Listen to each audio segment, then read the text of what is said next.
Good morning student बच्चों। आज हम बात करने वाले हैं इंफ्रास्ट्रक्चर के बारे में और इंफ्रास्ट्रक्चर का पूरा चैप्टर से रिलेटेड पूरा ओवरव्यू मैं देने वाला हूं।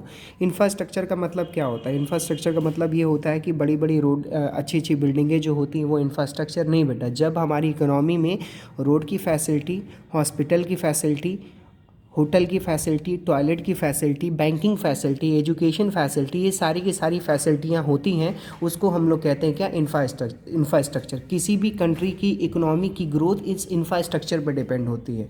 और इंफ्रास्ट्रक्चर में आपके पास अच्छी सड़कें होनी चाहिए, अच्छी हॉस्पिटलाइजेशन होना चाहिए, अच्छी एजुकेशन पॉलिसी होनी चाहिए, अच्छी बैंकिंग फैसिलिटी होनी चाहिए, अच्छे होटल्स एंड अच्छे सैनिटेशन फैसिलिटी होनी चाहिए, जिसको आप जिसको टॉयलेट कहते हैं, सैनिटेशन को फैसिलिटी होनी चाहिए। इन सारी फैसिलिटी के बेस पे जब हमारी कंट्री में सारी फैसिलिटी होंगी, जिससे कोई भी पर्सन अपने वर्क पे जाता है या काम करता है, जिसको किसी भी तरीके कोई भी प्रॉब्लम क्रिएट नहीं होगी। एक बिजनेसमैन को अपने प्रोडक्ट को बनाने के लिए रॉ मटेरियल खरीदना पड़ेगा, और रॉ मटेरियल लाने के लिए दूर दराज से आने के लिए उसको सड़कें सही होनी चाहिए। अगर सड़कें सही होंगी तो जल्द से जल्द वो सामान लेकर के अपने स्टेट, अपने शहर में, अपने स्टेट में, अपने कस्बे, अपने ज़िले में आएगा और तुरंत के तुरंत प्रोडक्ट को बनाकर मार्केट में सेल आउट करेगा, जिससे पैसे का ट्रांजैक्शन होगा बैंकिंग सिचुएशन से। और अगर आप जो है एजुकेशन फैसिलिटी अच्छी किए रहेंगे तो वो पढ़ लिख करके अच्छे से अच्छे इंटरप्रेन्योर की कॉन्सेप्ट को करते हुए चीज़ों को आगे लेके जाएगा। और साथ ही साथ हॉस्पिटल फैसिलिटी रहेगी, तो कोई भी इंसान अगर बीमार पड़ जाता है तो बीमारी को तुरंत ठीक करने के लिए आपके पास वो सारी की सारी सुविधाएं होंगी। तो हमारी इकोनॉमी को डेवलप्ड करने के लिए इंफ्रास्ट्रक्चर बहुत इंपॉर्टेंट रोल करता है। मैंने आपको डिफिनीशन बताया हुआ था, ठीक और मैंने कुछ पॉइंट भी बताए हुए थे, आप इसको पढ़ लेंगे। और इसको मैंने कुछ पॉइंट भी बताए थे। पंजाब, हरियाणा और हिमाचल प्रदेश में एग्रीकल्चर और हॉर्टिकल्चर पे ज़्यादा फोकस करती है। महाराष्ट्र, गुजरात इंडस्ट्रियल डेवलपमेंट पे फोकस करती है। केरला हेल्थ केयर, सैनिटेशन और टूरिज्म पे फोकस करती है। और कर्नाटका आईटी सेक्टर और कम्युनिकेशन सेक्टर पे ज़्यादा फोकस करती है। अब type of infrastructure, there are two types of economic infrastructure and social infrastructure, ठीक है ना। इकोनॉमी इंफ्रास्ट्रक्चर का मतलब क्या होता है? वो इंफ्रास्ट्रक्चर जिसकी मदद से हम अपनी इकोनॉमी में सुधार करेंगे। वैसे सुधार तो हर चीज़ से होगी, मगर हमारी डायरेक्टली इफेक्ट हमारा इकोनॉमी पे पड़ता है, तो उसको हम लोग क्या कहते हैं? Economy infrastructure. और सोशल इंफ्रास्ट्रक्चर का मतलब जब हमारे अगल बगल आस पड़ोस से विज़िट करना, बात करना, उनके नेचर को जज करना और उनसे बात व्यवहार करना, वो हम एक दूसरे को कोऑपरेट करना, वो सारा का सारा सेक्टर जो है हमारा किस में आता है? सोशल इंफ्रास्ट्रक्चर में।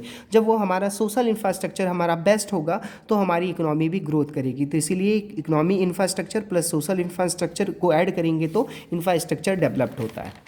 नाउ स्टूडेंट, अब हम लोग बात करने वाली हैं इंपॉर्टेंस ऑफ इंफ्रास्ट्रक्चर, ठीक है ना। तो facilities functioning of the economy, आपको इकोनॉमी में ढेर सारे फंक्शन करने पड़ेंगे जिससे आपकी इकोनॉमी अच्छी हो सके। इंफ्रास्ट्रक्चर अगर अच्छा होगा तो हमारी इकोनॉमी अच्छी होगी।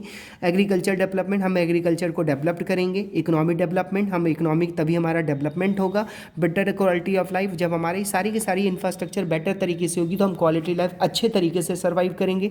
हमारे पास एजुकेशन, हेल्थ, बैंकिंग, ट्रांसपोर्टेशन की फैसिलिटी जब होगी तो हमारी जो लाइफ भी अच्छी से सर्वाइव होगी।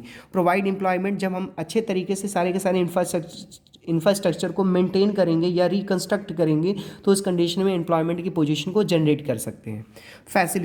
फैसिलिटेड आउटसोर्सिंग, हम बाहरी लोगों को अपनी फैसिलिटी देंगे कि तुम्हें कोई काम करवाना तो हमसे बोलो, मैं तुम्हारे काम को करके कंप्लीट करके दे दूंगा। नाउ स्टूडेंट, एनर्जी के बारे में। एनर्जी क्या है भाई? It is an important input for the most of the production process and consumption. Energy हमारी इकोनॉमी में one of the most important features है, जिसकी हेल्प से हम जो है किसी भी प्रोडक्ट को बना सकते हैं, किसी भी चीज़ को फैसिलिटी को दे सकते हैं, किसी भी काम को अच्छे तरीके से कर सकते हैं। और इंफ्रास्ट्रक्चर और एनर्जी को हम लोग जो है पेट्रोलियम, कोल, इलेक्ट्रिसिटी, ये सब क्या है? हमारी एनर्जी की बेस पे आते हैं। सोलर प्लांट वगैरह क्या आता है? विंड प्लांट वगैरह क्या है? ये हमारी किस में? एनर्जी में आती है। अब एनर्जी जो होती है वो दो तरीके की होती है, commercial energy, non commercial energy. Commercial energy में आते हैं बेटा कॉमर्शियल एनर्जी में, कॉमर्शियल एनर्जी वह एनर्जी होती है जिसको हम बेच करके पैसे जनरेट करते हैं और अपनी इकोनॉमी में यूज़ करते हैं, उसको कॉमर्शियल एनर्जी कहते हैं। जैसे कोल, पेट्रोलियम, गैस वगैरह को बेच करके, इलेक्ट्रिसिटी वगैरह को बेच करके हम पैसे जनरेट करते हैं। नॉन कॉमर्शियल एनर्जी यानी ऐसी एनर्जी जिसको हम लोग बेचते नहीं हैं बल्कि अपने खुद के इस्तेमाल के लिए उसका यूज़ करते हैं और अपनी लाइवलीहुड को उससे चलाते हैं, उसको हम लोग क्या कहते हैं, नॉन कॉमर्शियल एनर्जी। अब सोर्सेज ऑफ एनर्जी जो होती है, there are two types of conventional sources और नॉन कन्वेंशनल सोर्सेज। ऐसी एनर्जी जिसे हम स्टोर कर सकते हो, एक जगह से दूसरी जगह पे ट्रांसपोर्ट कर सकते हो या ट्रांसफ़र कर सकते हो, ऐसी एनर्जी को हम लोग क्या कहते हैं, कन्वेंशनल एनर्जी। जैसे कोल, पेट्रोलियम, ऑयल, इलेक्ट्रिसिटी, ये सारी चीज़ों को हम लोग जनरेट करके एक जगह से दूसरी जगह पे भेज सकते हैं, उसको बेच भी सकते हैं, तो उसको कहते हैं कन्वेंशनल एनर्जी। दूसरा कॉन्सेप्ट आएगा बेटा दूसरा कॉन्सेप्ट आएगा स्टूडेंट्स, कौन सा, non commercial energy. Non commercial energy ऐसी एनर्जी होती है जिसको हम लोग ज़्यादा दिन तक स्टोर नहीं कर सकते। अगर इस्तेमाल हम तुरंत करना चाहें तो कर सकते हैं, मगर ज़्यादा दिन तक स्टोर नहीं कर सकते, एक जगह से दूसरी जगह तक ज़्यादा लंबे डिस्टेंस तक हम इसको ट्रांसफ़र भी नहीं कर सकते। ऐसी एनर्जी को हम लोग क्या कहते हैं, नॉन कॉमर्शियल एनर्जी। अब आता है गेट एनर्जी। तो हम जो एनर्जी जनरेट करते हैं वो दो तरीके से, पहला हो रहा है प्राइमरी सोर्सेज, दूसरा होता है सेकेंडरी सोर्सेज। प्राइमरी सोर्सेज जो हम डायरेक्टली नेचर से कलेक्ट करते हैं, ऐसी एनर्जी जो हम डायरेक्टली नेचर से कलेक्ट करते हैं, जैसे विंड एयर वाली जो पंखे चलते रहते हैं, हवाएं होते हैं, तो उससे इलेक्ट्रिसिटी जनरेट होती है। हमने जो है वाटर बड़े बड़े ऊंचे ऊंचे झरनों के नीचे पंखे लगा दिए, पानी उस पर गिरता है और सर्कुलेट होता है, जिससे एनर्जी जनरेट होती है। तो ऐसी एनर्जी जो हम नेचर से कलेक्ट करते हैं, ऐसे सोर्सेज जो हम नेचर से कलेक्ट करते हैं उसको प्राइमरी सोर्सेज कहते हैं। और ऐसी सोर्सेज जिसको हम लोग अपने यूज़ करने लायक उसको कन्वर्ट करते हैं, यानी प्राइमरी सोर्सेज को कन्वर्ट करते हैं सेकेंडरी सोर्सेज में अपने लिए यूज़ करने के लिए, तो उसको हम लोग क्या कहते हैं, सेकेंडरी सोर्सेज कहते हैं। क्लियर इतना? अब हम बात करने वाले हैं पावर के बारे में, इलेक्ट्रिसिटी के बारे में। हमारी इंडिया में नहीं, पूरी वर्ल्ड में अगर इलेक्ट्रिसिटी यानी पावर का ढंग से अगर जो सप्लाई ना होना तो पूरी की पूरी इकोनॉमी ही रुक जाए।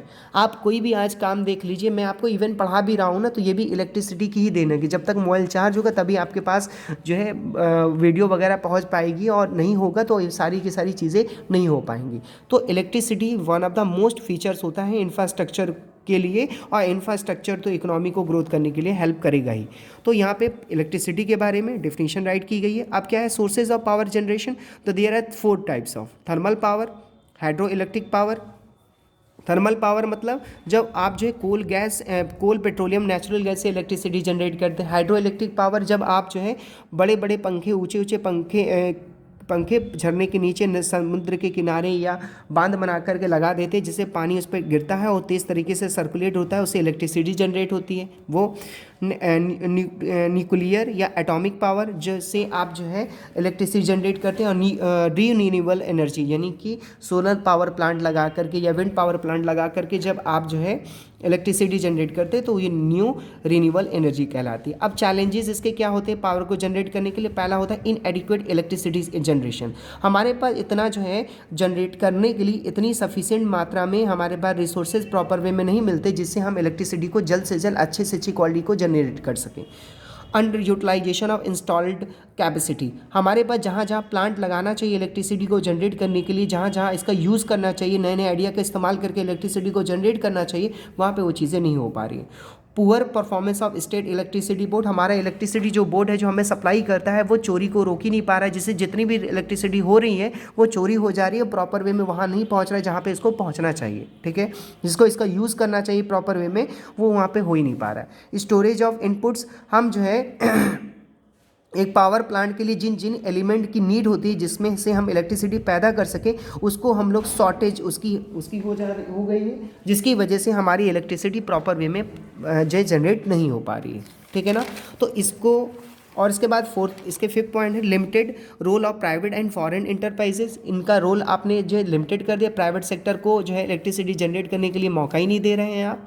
लैक ऑफ पब्लिक कोऑपरेशन, और पब्लिक का यहाँ पे कोऑपरेशन है नहीं। जब हम ही चोर रहेंगे तो हम ही लोग जब इलेक्ट्रिसिटी जनरेट जो हो रही है उसको चोरी करेंगे, तो जहाँ पे पहुँचना चाहिए प्रॉपर वे में वहाँ पे वो इलेक्ट्रिसिटी पहुँचेगा ही नहीं। How to improve power sector, हम लोग कैसे पावर सेक्टर को इम्प्रूव कर सकते हैं? Improvement in plant load factor, ठीक है ना। हम लोग अलग अलग जगह पर प्लांट लोड फैक्टर बनाएंगे, नहीं नए नए प्लांट बनाएंगे इलेक्ट्रिसिटी को जनरेट करने के लिए। Control of transmission and distribution losses, हम कंट्रोल करेंगे जहाँ जहाँ चोरी हो रही है उसको किस तरीके से कंट्रोल करें, और फालतू फिजूल जो डिस्ट्रीब्यूशन कर रहे हैं या फिजूल इलेक्ट्रिसिटी जनरेट होकर के या जल करके बर्बाद हो रही है उसको कंट्रोल कर सकें। इंक्रीज इन प्रोडक्टिव कैपेसिटी, हम प्रोडक्टिव कैपेसिटी को इंक्रीज करेंगे। Promote the role of private sector, हम प्राइवेट सेक्टर के रोल को बढ़ाएंगे, उनसे कहेंगे कि आप इलेक्ट्रिसिटी को जनरेट करने के जितने भी आपको सब्सिडी चाहिए मैं प्रोवाइड करूं, बस इलेक्ट्रिसिटी को अच्छे तरीके से जनरेट कीजिए। डेवलपमेंट ऑफ हाइड्रो पोटेंशियल, हम हाइड्रो पोटेंशियल के बेस पे हम इलेक्ट्रिसिटी जनरेट करेंगे और अदर टेक्नोलॉजी का भी यूज़ करके हम इलेक्ट्रिसिटी को जनरेट करेंगे। ये तो हो गया इलेक्ट्रिसिटी के बारे में। अगर हमारी हेल्थ ही अच्छी नहीं होगी तो क्या कोई भी काम हो पाएगा, कोई भी इंफ्रास्ट्रक्चर सही हो पाएगा? नहीं। तो हमारी हेल्थ ही अच्छी होनी चाहिए। तो इसीलिए कहा जाता है हेल्थ इज़ वेल्थ। अगर हेल्थ सही है तो सारा का सारा काम बेस्ट होता है। तो हेल्थ के लिए भी ढेर सारे इसमें डिसएडवांटेज भी हैं और इसके ढेर सारे वर्क भी किए गए हैं। तो पहला क्या है भाई, हेल्थ के बारे में। फिर इसके बाद है role of private sector. Health में प्राइवेट सेक्टर का बहुत इंपॉर्टेंट रोल है। कहा जाता है 70% हॉस्पिटलाइजेशन जो है ना वो प्राइवेट सेक्टर के हाथों में है और 30% सिर्फ गवर्नमेंट है, और वो भी गवर्नमेंटेड जिन हाथों में है वो भी अच्छी तरीके से वर्क नहीं कर रहे हैं। 2/5 जो बेड है वो प्राइवेट सेक्टर जो है लोग प्रोवाइड करते हैं, और बाकी जो है जितने भी बेड हैं वो किसके हाथों में है भाई, गवर्नमेंट के हाथों में, और वो अभी अच्छे तरीके से चला नहीं पा रहे हैं। 60% जो है डिस्पेंसरी जो है चला रही है प्राइवेट सेक्टर, और 40% ही सिर्फ डिस्पेंसरी है जो गवर्नमेंट चला रही है, और उसको भी अच्छे तरीके से जो वो फैसिलिटी नहीं प्रोवाइड कर पा रहे हैं। क्लियर है।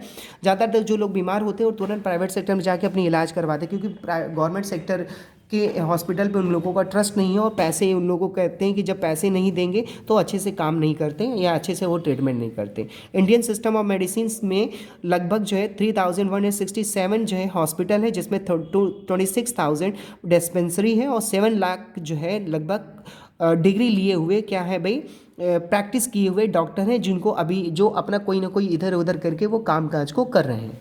अब बच्चा डिफिशियंसीज ऑफ हेल्थ इंफ्रास्ट्रक्चर, पहला है inequitable distribution of health services, हम हेल्थ सर्विसेज की अनइक्वलिटी है।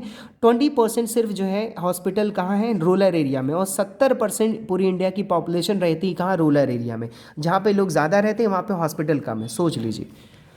कम्युनिकेबल डिस्क्रीजेस, कम्युनिकेबल यानी बात करने की जो लोग हेल्थ से रिलेटेड होते हैं, जो हेल्थ से रिलेटेड जो बात करना चाहते हैं वो प्रॉपर वे में बात ही नहीं करते, उनको कुछ कुछ बीमारियों के बारे में डिस्कस ही नहीं करते, जैसे HIV हो गया, एड्स हो गया, और भी ढेर सारी ऐसी बीमारी जिनसे वो बात करने के लिए बचते हैं। यार ये अवेयरनेस होना चाहिए कि एजुकेशन के माध्यम से यानी मीडियम से आप उन चीज़ों को बता सकें और अवेयर हो सकें।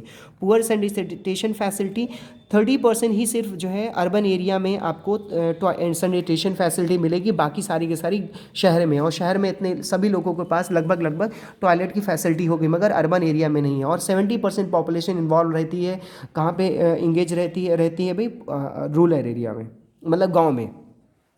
लैक ऑफ मैन पावर, हमारे पास मैन पावर तो ज़्यादा है मगर बच्चा उसका प्रॉपर वे में यूज़ नहीं हो पा रहे हैं, तो ये कहीं ना कहीं हमारे लिए डिसएडवांटेज है। और फिर इसके बाद मल्टी न्यूट्रिशन, हमें जितना खाना चाहिए उतना अच्छे तरीके से न्यूट्रिशन नहीं मिल पा रहा है, जिसकी हमारी हेल्थ जो है अच्छे तरीके से सर्कुलेट नहीं हो पा रही है, हम बीमार हो जाते हैं, काम पे नहीं जा पाते, जिससे इकोनॉमी पे इफेक्ट पड़ता है। रोल ऑफ प्राइवेट सेक्टर, और कहना होना चाहिए ये कि प्राइवेट सेक्टर का रोल बढ़ा देना चाहिए, जिससे वो मन लगा करके काम कर सकें। प्राइवेट सेक्टर और पब्लिक सेक्टर दोनों लोग मर्ज होकर किसी भी वर्क को अच्छे तरीके से करने चाहिए, जिससे हमारा इकोनॉमी और हमारी इंफ्रास्ट्रक्चर डेवलप हो सके। ये पूरा का पूरा इस चैप्टर का ओवरव्यू है, ये इंपॉर्टेंट टॉपिक है जो मैंने एक्सप्लेन किया।